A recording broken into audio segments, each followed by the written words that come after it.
Okay, this is a brilliant idea for a TV show. Why did it take so long?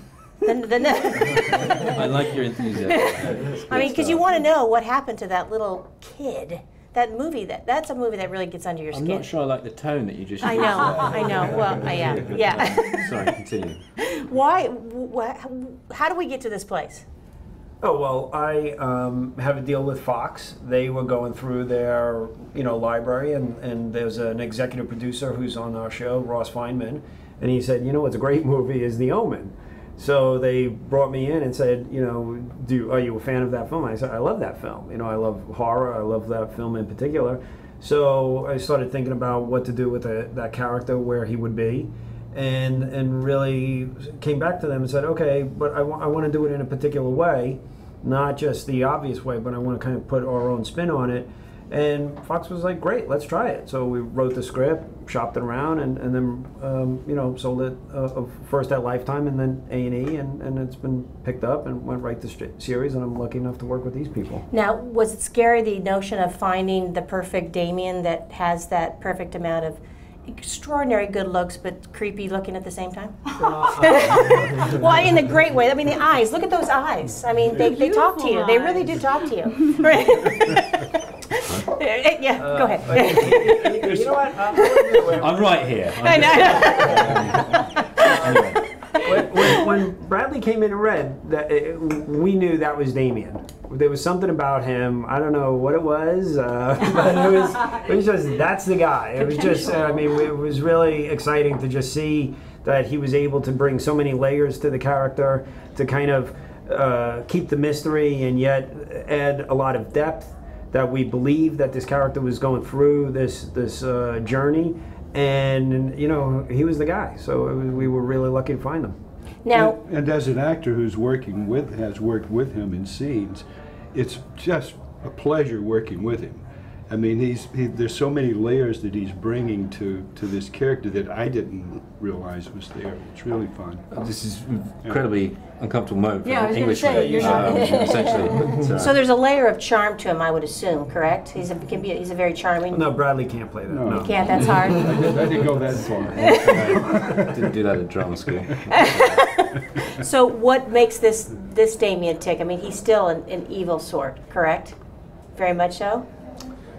You're making it very black and white there, Lynette. It's I'm not. sure. So it's not black. No. You know what? He's a fully realized person, and he has good and evil inside. And I think the story is yes, sweet birth is true. And I'm looking right the turmoil.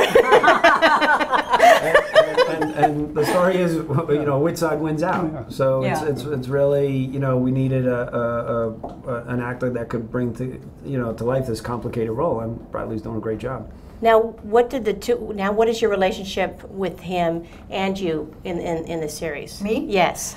I am his protector, basically, who has been in the shadows all of his life, and he's never met me and has never known it. And at this moment of our series, it's the time. It's time for it to come into the light. And so she steps out of the shadows. And what about you? I knew his family. I've known Ann Rutledge. That's my character. That's Barbara's character. And he has, at a distance, kind of watch him grow up. But he's kind of a power broker that maybe doesn't know where his limits are. But it's interesting, and I understand your questions. It's interesting to say, where is Damien coming from, where is he going, based on The Omen and what you saw particularly at the end with the kid turning around and looking at the audience. Right. It's a very logical question. I'm blown away by what Glenn and his writing team has done with the scripts. It's really really interesting. It's not what you expect when you think of Antichrist or The Omen. Where Glenn's taken it is really surprising and provocative and complex and juicy. Yeah. Yeah.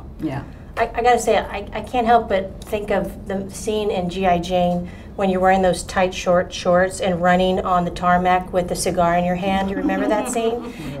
Those short shorts that you had to wear. I mean, you look good. I went back there. I'm sorry, I've seen the movie. They wouldn't do it.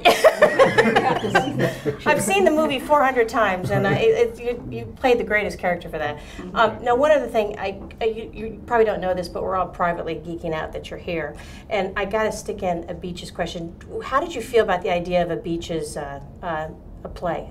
Is it a musical? Did you knew this, right? I've heard rumors like that for a long time. Fine. I mean, I'd be interested to see what they do. It seems like a natural for a musical. Yeah, they're doing the whole off-Broadway thing, and they're trying to promote. So, nothing for Barbara. Okay. All right, that's fine. All right, that's fine. All right, that's all we're going to ask.